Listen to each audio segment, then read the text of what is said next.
한 시골 농부가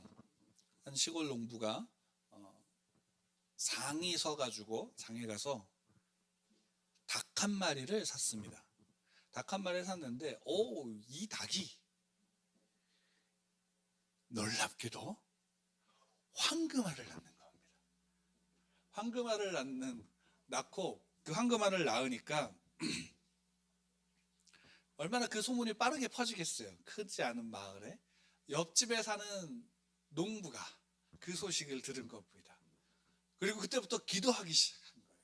아주 열심히 간구하고 그 간구하는 그 열심으로 말미암아 응답을 받았습니다. 응답이 들렸어요. 그 응답이 뭐냐라고 천사가 딱 나타나서 말하는 겁니다. 야, 그래, 너희 집에도 그 닭이 있는데 그 닭의 황금알을 낳게 해줄까? 라고 물은 거예요. 그러자 이 농부가 대답했습니다. 뭐라고 대답했을까요?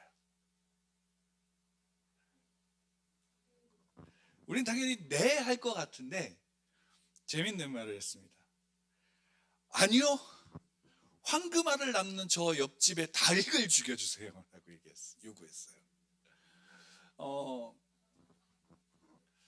어, 우리가 쉽게 상상해 본다면, 그러니까 지금같이 우리의 생각은, 저쪽 닭이 황금알을 낳는데, 우리가 기도했으면 당연히 내 닭도 황금알을 낳으면 저 집도 좋고 나도 좋은 건데, 우리는 이야기 속에서는 좀 극단적으로 표현되어졌지만, 저 닭을 죽여주면 저 집도 못 살고 나도 못 사는데, 내가 못 사는 건 중요하지 않은데 내 옆집이 잘 사는 거 못 보겠다라는 거죠. 그래서 우리나라 속담에도 있잖아요. 사촌이 땅을 사면 배가 아프다. 근데 이게 좀 극단적으로 보이지만 저는 개인적으로 이 이야기를 보면서 그런 생각이 들었어요. 이게 야, 우리가 가지고 있는 죄의 모습을 참 잘 보여주는구나 라는 것을 좀 생각해봐요. 여러분, 영화나 드라마나 소설 같은 걸 이렇게 읽다 보면 실제로 거기 이제 주된 악당들이 나오잖아요. 그 악당들이 대부분 어떤 시각을 가지고 있냐면, 내가 가질 수 없으면 부셔버리겠어 라는 식으로 악당을 나오면, 그걸 보면 야, 어떻게 저렇게 나쁜 생각을 할 수 있냐고 욕을 하잖아요. 근데 실제로 우리 주위에 보면 그런 생각을 가끔 하지 않나요? 어 그냥 저 사람이 가지고 잘 되면 좋은데 그냥 싫은 거야. 내게 그게 없는 게 부럽기도 하지만 그 가지고 있어서 누리는 게 싫은 거예요. 그런 것을 보면, 어떻게 본다면 죄가 우리 안에, 그러니까 아담으로 말미암아 죄가 들어오고 그 죄로 말미암아 온 인류가 죄를 범하여서 하나님의 영광에 이르지 못했다까지 가지 않아도, 그 죄로 말미암아 모든 사람들 안에 결국에는 어떠한 결여가 생긴 거예요. 그리고 사람들은 그 자기에게 결여된 것을 채우고자 여러 가지 열심과 여러 가지 노력을 막 하는 거죠. 근데 이게 재미있는 게 뭐냐면, 내가 그 열심으로 그 내게 결여된 것들을 채우기 위해서 애쓰고 힘쓰는 거는 좋아요. 그게 사회를 발전시키고 문화를 발전시킬 수 있으니까. 근데 문제는 뭐냐면, 이 내게 없게 되어진 이 비어진 이 결여된 부분들로 말미암아 어떻게 되냐면 남과 나를 비교하기 시작하는 거예요. 그러니까 누군가가 이게 나는 이게 결여된 상태로 고통받고 있는데 누군가가 이 결여된 것들이 채워진 것 같으면, 그로 말미암은 어때? 시기와 질투와 부러움들로 내가 열심히 할 수도 있지만 상대방을 가진 것을 빼앗고자 하는 마음이 생기죠. 그게 예전에는 그 빼앗는 것이 예전에는 뭘로 이루어졌냐면 폭력으로 이루어진 거죠. 폭력으로. 지금은 좀 발전했으니까 그게 폭력으로는 아니어도 결국에는 그 폭력이 다른 것으로 변화돼서 요즘에는 돈이라는 것, 권력이라는 것, 또는 지혜나 또는 기술로 그거를 채우려고 하고 그것을 빼앗으려고 하는 겁니다. 그런 모습이 나타나는 거예요. 근데 이 결여된 모습으로 우리가 정말로 우리 안에 정말로 쉽게 볼 수 있는 것 중에 하나가, 제가 예전에 이제 목사님들과 이렇게 모임을 가질 때 한 목사님이 계셨어요. 이 목사님도 참 어떻게 본다면 훌륭한 목사님이에요. 왜냐면 그 교단에 속한 교단에 늘 글을 올리세요. 뭐 시를 쓰기도 하고 여러 가지 글을 올려서 나름 이제 그 교단 신문을 보는 분들한테는 그래도 잘 알려졌어요. 이런 분이구나. 그래서 참 훌륭한 분이구나라고 알려진 분인데, 이분이 이제 저희 모임을 하는 그 모임에 있는 목사님 한 분에 대해서 재밌다기보다는 항상 이런 말씀을 하시는 거예요. 저 목사님은 좋은 대학을 나왔어. 그러니까 소위 말해 좋은 대학이라고 우리가 얘기하는 스카이 대학을 나온 거예요. 실제로 그분 스카이 대학을 나왔는데 이 교단에서도 인정받는 이 목사님이 그분을 향해서 항상 저분은 좋은 대학 스카이 대학을 나왔어 라고 항상 얘기하는 거예요. 그래서 스카이 대학 나와서 참 훌륭해. 그러니까 그 말을 듣는 목사님은 그게 불편하잖아요. 그러니까 하지 말라고 얘기를 하셨어요. 그럼에도 불구하고 조금 덜 하긴 했지만 저 사람 스카이 대학 나왔어 라는 얘기를 계속 하시는 거예요. 옆에서 듣고 있는 사람들도 그게 불편하죠. 근데 개인적으로 이제 이 좋은 대학 나오신 분하고 이야기를 나눌 때 그런 얘기를 하는 거예요. 저분은 학력에 대한 열등감을 가지고 있는 거다. 그러니까 봐도 알잖아요. 그러니까 학력에 대한 열등감을 가지고 있으니까 이분을 판단하는 건 뭘 판단하면 항상 그걸로 판단하는 거예요. 그런 부분으로. 근데 이런 게 제가 이런 모습들이 우리 안에 많지 않나요? 은연중에 나타나는 거예요. 나도 모르게 그런 열등감, 내게 결여된 것들로, 또 내게 결여된 것을 가지고 있는 사람에 대한 열등감으로 그런 것들이 표현되어지고 나타나는 거예요. 그러니까 그러면 이런 결여는 결국엔 뭐냐면 죄로 인한 결과잖아요. 그러면 죄로 인한 결과고 그 죄로 말미암아 우리가 예수님을 믿고 내 죄가 구원받았다라고 하면 이런 결여된 모습이 나타나지 않아야 되는데도 불구하고 목사인 분들도 그런 결여 속에서 그런 행동들, 열등감의 모습들을 나타내고 있는 거예요. 그러니까 우리가 이게 참 구원받은 그리스도인으로서 기독교 신앙을 갖고 살아간다는 게 단순하게 예수님 믿으면 구원받아 라는 것 한마디로 끝나버리는 것이 아닌 거예요. 그럼에도 불구하고 예수님 그 믿음 안에서 예수님을 믿음으로 고백하는 것으로 말미암아 우리의 모든 죄의 문제, 또 우리 안에 있는 모든 결여된 부분들은 채워질까요? 안 채워질까요? 예수님으로 말미암아 채워지는 거예요. 그게 구원이에요. 소위 말한다면. 그러면 그 예수 그리스도 그 구원의 그 은혜를 누리는 것이 오늘날 그리스도인들의 삶이 되어져야 되는 것이죠. 그러니까 누군가 이걸 소위 말하면 내게 결여된 것들을 채우고자 사는 게 아니라 달리 얘기한다면 이미 다 채워진 것으로 말미암은 에베소서에서 말씀처럼 이미 충만함으로 채워진 자, 그 충만해서 넘치는 것들로 말미암아 사람들에게 영향을 미치게 되어지는 것이 우리의 믿음이고, 우리의 믿음이 자란다는 것은 결국엔 뭐예요? 내가 이미 넘치고 있구나라는 걸 깨닫는 거예요. 그게 우리에게 하나님께서 허락하신 구원의 모습이고 은혜를 누리는 자의 모습이죠. 그렇기 때문에 우리가 예배를 드리는 것, 그게 얼마나 놀라운 은혜일까라고 생각하면 그게 정말 큰 은혜예요. 예배를 드린다는 것. 근데 우리는 그 예배가 너무 일상적이다 보니까 예배를 드리는 것 자체의 목적에 두고 예배를 드리는 것 자체로 말미암아 감사하는 게 아니라 예배에서 이렇게 좀 죄송합니다. 속되면 예배를 통해서 떨어지는 콩고물에 눈이 팔리는 거예요. 그러면 그것이 어떻게 되어지느냐면 결국에는 우리에게 믿음을 가지고 은혜로 말미암아 누릴 수 있는 영광을 누리지 못하게 만드는 거죠. 그게 우리 신앙에서도 어떻게 나타나냐면 우리가 사도행전을 계속 보고 있지만 사도행전에서 사도 바울이 이제 다메섹으로 가는 도상에서 예수님을 만나잖아요. 빛으로 소리로 예수님을 만나요. 놀라운 경험이죠.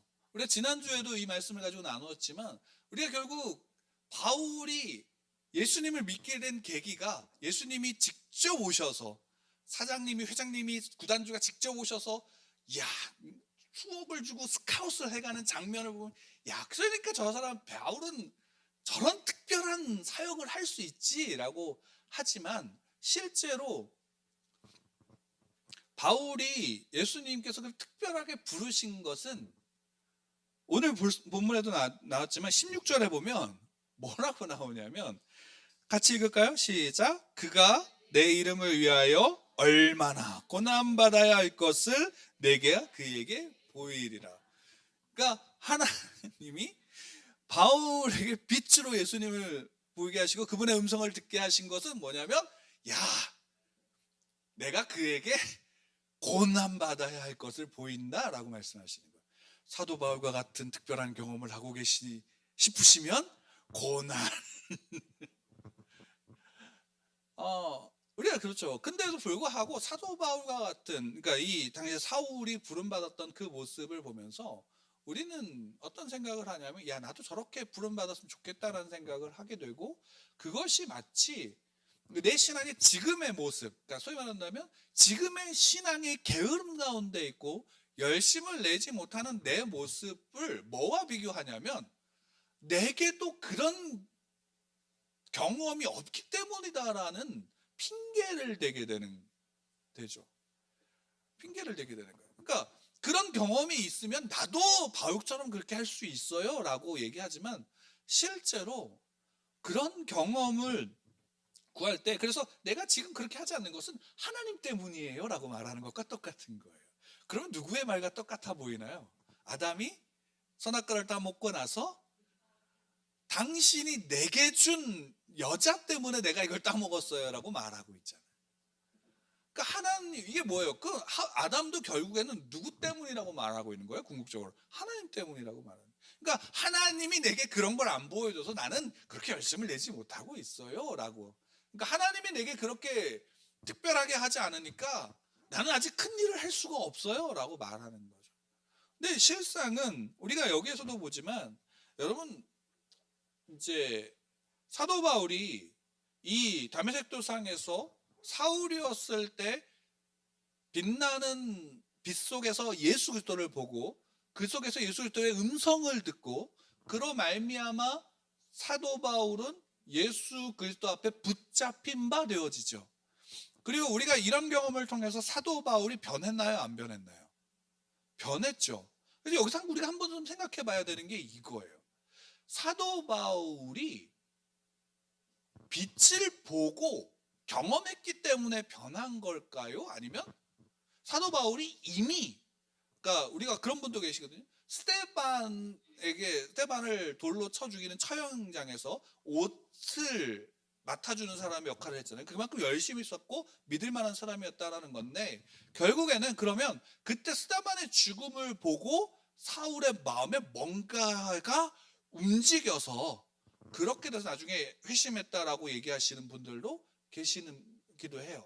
아니면 정말 회심한 마음이 1도 없었고 이미 그 이전에 하나님이, 예수 그리스도가 성령께서 그 안에서 어떤 역사를 했기 때문에 회심한 걸까요?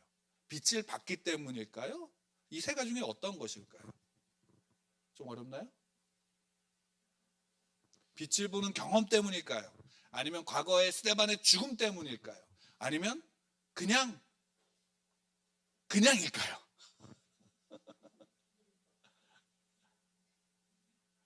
우리가 구원에 대한 좀 시스템이라고 볼까요? 구원의 여정, 서정이라고 얘기하는 그거를 보면, 우리가 이제 그것을 이야기할 때 늘 어떻게 이야기하냐면, 예수님을 고백하면, 우리가 내 죄를 회개하면 구원이 임한다라고 우리가 그 구원의 여정을 이야기할 때, 설명할 때 보통 이야기를 해요. 사형리나 뭐 이런 걸 보면 회개하면 영접했다라고 얘기하고 뭐 이런 식으로 얘기를 한단 말이에요. 근데 실상의 구원의, 성경을 통해서 구원의 여정을 보게 되어지면, 구원은 이거예요. 이미 택하실 때 구원은 임했나요? 안 임했나요? 구원은 이미 임한 거예요. 이게 무슨 말이냐면, 사도 바울이 사울이었을 적에 빛을 봤기 때문에 그가 회심하고 회개한 게 하고 변화되어진 게 아니라 이미 그 이전에 하나님이 사도 바울 안에 하나님의 영으로 말미암은 역사가 있었다라는 거예요. 그렇기 때문에 뭘 본 거냐면 빛 속에서 예수 그리스도를 볼 수 있었다라는 거예요. 달리 얘기하면 이거예요. 그 빛 속에서 예수 그리스도를 봤던 그 장면을 사도행전에서 2번 나오는데 9장에 나오고 22장에서 또 나와요. 근데 그것이 좀 반대로 얘기하는데 뭐냐면 9장에서 보면 빛을 같이 갔던 사람들이 빛은 봤는데 죄송합니다. 빛이 들려? 빛은 이제 땅에 엎드려 소리가 있어. 사울아 사울아 이렇게 얘기를 하는데 그 옆에 있던 사람들은 뭐냐면 소리만 듣고 빛은 보지 못했어요. 그죠? 그리고 22장에서는 뭐냐 반대로 그들이 빛을 봤는데 소리는 듣지 못했다라고 사도 바울이 이야기를 해요. 22장에서는. 그러니까 이게 뭐냐면 서로가 다른 이야기니까 이게 달리 쓰여졌다가 아니라 이게 뭘 뜻하는 거냐면 마치 그와 같은 거예요. 빛도 있었고 소리도 있었어요. 근데 그 속에서 빛을 봤는데 그 빛이 다른 사람들은 무엇인지 알았어요? 몰랐어요? 몰랐어요. 소리가 있었는데 그 소리가 무엇인지 몰랐다라는 거예요. 그러니까 하늘에서 우레와 같은 소리가 들렸는데 그 소리를 직접 들은 사람은 누구냐면 모세예요. 모세는 그 소리를 듣고 하나님의 말씀을 듣고 율법을 받았지만 시내산에 있었던 수많은 다른 이스라엘 백성들은 어떻게 되냐면 그 소리가 뭐처럼 들린 거예요? 우레소리처럼 들린 거예요. 예수님께서 변화산 사건에서 그 속에서 하나님의 음성을 들을 때에 빛으로서 예수님에게 하나님이 말씀하실 때에 그 자리에 제자들이 있었잖아요. 그 제자들이 그것을 볼 때에 뭐라고 말했냐면 우레와 같은 소리라고 얘기했고 천사의 소리라고 얘기를 했어요. 그 얘기는 뭐냐면 예수님만이 그 속의 변화산 사건에서 하나님을 보고 하나님의 음성을 들어서 그 내용을 파악했다라는 거예요. 들었다라는 거예요. 그러니까 사도 바울이 사울일 때 담메색 도상에서 빛을 보고 그 속에서 음성을 들었을 때에 사도 바울만이 그 빛 속에서 뭘 볼 수 있었냐면 예수 그리스도를 볼 수 있었다라는 거예요. 하나님께서 이미 그 안에 역사하지 않으면 그 빛 속에 예수 그리스도를 봐요, 못 봐요? 못 봐요. 그 속에서 예수님이 사도 바울에게 말씀하신 음성을 똑같이 다 들었음에도 불구하고 사도 바울만이 그 내용을 들을 수 있었던 거예요. 다른 사람은 들어요, 못 들어요? 못 듣는 거예요. 하나님이 허락하지 않으면, 하나님의 영이 허락하지 않으면 들을 수가 없는 거예요. 요한복음 1장에서도 그렇게 말씀하시네요. 빛이 어둠 가운데 임했는데 어둠이 빛을 보지 못하는 거예요. 하나님이 친히 이미 그 속에서 역사하셨기 때문에 그 안에서 하나님의 영의 역사가 빛을 통해서 예수 그리스도를 볼 수 있게 만들어 주시는 거예요. 여기에 사도 바울의 어떤 능력과 힘이 있어요, 없어요? 없는 거예요. 왜? 들을 귀가 없고 볼 눈이 없다면 들을 수도 없고 볼 수도 없는 자지만 그 은혜로 말미암아 볼 수 있고 은혜로 말미암아 들을 수 있게 되어지는 것. 이게 구원받은 자의 은혜인 거예요. 우리가 사도 바울을 통해서 내가 받은 구원이 저 사람이 받은 구원의 경험과 다른 게 달라서 차이 나는 게 뭐예요? 그 사람 더 많은 일을 하고 나는 더 많은 일을 할 수 없는 것의 차이인가요? 하나님은 그것으로 우리를 차이를 두고 차별을 하시는 분이신가요? 하나님의 부르심에는 차별이 없다라고 말씀하셨어요. 하나님이 우리를 부르시면은 어떤 것으로 차별을 두지 않아요. 하나님의 눈에는 저 모든 사람이 다 죄인일 뿐이에요. 죄인이어서 죽어 있는 거고 죄인이어서 지옥의 고통 가운데 악의 다툼을 벌이고 있는 것일 뿐이에요. 그 속에서 하나님의 사랑하심으로 누군가를 택하셔서 택한 자들은 그 안에 즉시로 생명으로 옮겨져서 누구를 볼 수 있어요? 하나님을 볼 수 있게 되는 거예요. 예수님이 십자가에서 죽으셨을 때 지성소에 휘장이 찢어졌다라는 것은 그 지성소에서 이제는 죄인인 우리가 들어가서 누구를 보는 거예요? 하나님을 볼 수 있고 하나님께 아뢰 수 있고 하나님의 말씀을 들을 수 있게 되어졌다라는 사실이에요. 여기에는 차별이 없어요. 그러니까 우리는 사도 바울이 택하심을 받은 게 사도 바울이 많이 배웠고 능력이 있고 힘이 있어서가 아닌 거예요. 왜? 사도 바울은 그 이후에 분명히 우리가 지난주에도 살펴봤다시피 빌립보서나 고린도서에서 뭐라고 말씀하세요? 다 배설물로 여긴다라고 말씀하셨어요. 그리고 그가 내가 부득불 자랑하는데 나 가말리엘, 나 유대인 중에 유대인이고 히브리인 중에 히브리인이야. 나 가말리엘에 대해서 공부했고 나 열심으로는 그리스도인들 잡아 죽이려고 했던 열심이 있었던 사람이 율법을 흠이 없었어 라고 말했는데 이거에 대한 자랑을 뭐라고 표현하냐면 어리석은 자랑이라고 말했잖아요. 그것 때문에 하나님이 그를 부르신 게 아니에요. 그리고 실제로 사도 바울은 그것에 대해서 분명히 배설물로 여긴다. 그게 내게 쓸모없다. 내게 가장 고상한 것이 있다면 예수 그리스도를 아는 것이다 라고 말씀하신 거예요. 모든 그리스도인들에게 있어서 가장 고상한 것이 있다면 그들에게 있어서 가장 필요한 것이 있다면 뭐냐면 예수 그리스도예요. 그분으로 말미암은 구원의 은혜를 누리는 거예요. 그 구원은 결국 내게 결여된 것이 예수 그리스도로 말미암아 채워져서 아니 죽은 존재가 생명으로서 거듭난 존재가 되었기 때문에 그 이후에는 그의 삶의 모든 것은 누구로 말미암은 예수 그리스도로 말미암은 거예요. 거기에 내가 열등함을 가져서 내가 이제는 더 채워야 될 부분이 있는 게 아니라 이제는 이미 모든 하나님의 은혜로 말미암아 구원받은 자의 채워진 충만으로 말미암아 예수 그리스도의 충만으로 말미암아 우리의 삶에서는 예수 그리스도의 복음이 흘러가는 거예요. 그럼 나는 아직 모자르고 배운 게 없고 아무것도 아닌데 라는 거라면 그 아무것도 아닌 것 속에서 하나님이 역사하시는 거예요. 제가 경험한 가장 놀라운 은혜의 이야기가 뭔지 아세요?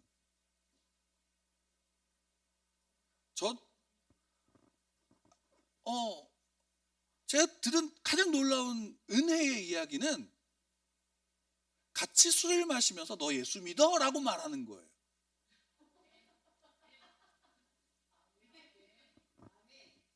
그거예요.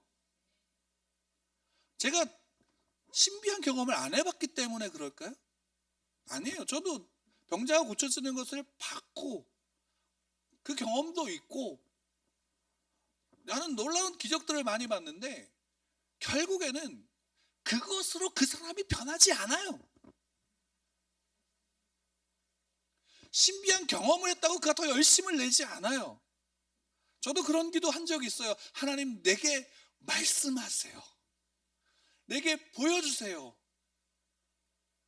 한 번도 안 보여주셨고 그렇기 때문에 나는 요 모양 요 꼴인가가 본다면 아니에요. 왜? 이미 하나님은 보여주실 만큼 보여주셨고 말씀하실 만큼 말씀하셨어요. 다만 그것을 볼 눈과 그것을 들을 귀와 깨달을 능력이 내게 없는 것일 뿐인 거예요. 우리의 은혜는 내가 하나님의 부르심 가운데 이미 채워진 것이고 그런 말미암아 내가 하나님의 자녀로서 살아갈 수 있게 되어지는 것. 근데 우리의 시각에는 뭐가 머물러 있냐면 바로 그것에 머물러 있는 거예요. 저것이 내게 있으면 그것이 내게 있으면 뭐요? 하나님의 뜻대로 살까요? 지난번에도 말씀드렸다시피 하나님의 뜻은 단순해요. 하나님의 뜻은 그리고 명백해요. 하나님의 뜻은 내가 이 길로 가느냐 저 길로 가느냐의 문제가 아니에요. 하나님의 뜻은 내가 하나님의 자녀로 살아가는 것이에요. 그 안에서 하나님의 자녀로 살아가는 것 속에서 하나님은 하나님의 뜻은 하나님이 성취하시는 것이고 다만 놀라운 게 뭐냐면 그 속에서의 영광을 우리가 누리게 하신다라는 사실이에요. 다음 주에 우리가 그것을 함께 나누겠지만 그 영광이 얼마나 놀라운 건지 우리가 함께 또 나눌 수 있게 되어지는 거예요. 하나님께서 우리에게 주신 은혜는 이미 내게 있는 거예요. 은혜를 구하는데 우리의 은혜를 구함이 좀 위에서 내려오는 어떤 특별한 것을 구하는 게 아니라 오히려 먼저 뭐가 해야 되냐면 내게 주신 은혜조차도 못 누리고 있는 게 우리의 현실인 거예요. 내게 주신 은혜를 누릴 줄 아는 것, 내게 주신 현실 속에서 하나님이 나와 함께 하신다라는 그 사실을 누릴 줄 아는 것. 그래서 그것 때문에 우리의 안에 갈망이 생긴다면 그 갈망이 하나님으로 향하는 거예요. 제가 좋아하는 표현 중에 이제 영어로 표현되어진 것 중에 하나가 desiring God이에요. 존 파이퍼 목사님이 많이 쓰시고 그분의 목회나 삶 속에서 가장 중요하게 여기고 하나의 어떤 가치인데 하나님을 갈망하는 거예요. 그게 다르게 표현되어지면 이거예요. 하나님을 기뻐하는 것. 하나님을 기뻐하는 것. 우리에게는 이미 예수 그리스도로 말미암아 우리의 결연은 채워졌고 결국 이 결연은 결국 뭐냐면 우리가 사망 아래에 있다라는 거예요. 사망 아래에 있기 때문에 생명이 없는 존재, 예수 그리스도로 말미암아 그 생명, 사망에서 생명으로 건져진 존재는 이미 그 결여가 채워진 거예요. 채워지다 못해 넘치고 있는 거예요. 그 넘침은 결국 내가 특별한 존재다라는 것은 결국 하나님이 나를 인치셨고 하나님이 나를 자녀로 삼으셨고 하나님의 영이 내 안에 있다라는 것. 그것이 나의 부족함과 연약함을 통해서 가리워지지 않아요. 오히려 내 연약함 속에서 부족함 속에서 오히려 더 하나님은 그 강함으로 나를 세우신다라는 사실이에요. 여러분들의 은혜가 한 가지 있다면 하나님이 여러분들을 택하신 것이에요. 이거 외에 더 큰 은혜가 뭐가 있을까? 물론 우리의 삶의 필요에 따라서 은혜가 필요하죠. 병든 자에게 치료의 은혜가 필요하고요. 가난한 자에게 부요함의 은혜가 필요해요. 또 그 삶에 갈망하는 간구들이 그 삶에 여러 가지가 있을 수 있어요. 그래서 예수님이 말씀하시잖아요. 너희가 이전에는 내 이름으로 아무것도 구하지 않는데 이제 구해. 구하면 줄 거야. 구하는 자에게 구하는 자가 받을 것이고 두드리는 자에게 열릴 것이야. 그게 예수님께서 우리에게 예수 그리스도로 말미암아 하나님의 자녀된 자들에게 주시는 특권이에요. 그런데 구하는데 받지 못하면 너 정욕 때문에 구하기 때문이야.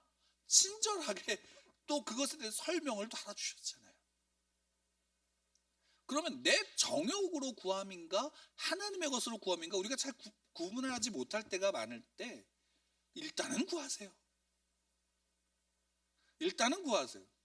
그리고 그 구함의 결과는 다 하나님께 있다라고 인정하시는 거예요. 그 구할 때 그걸 다 구하세요. 구하는 게 나쁜 게 아니에요.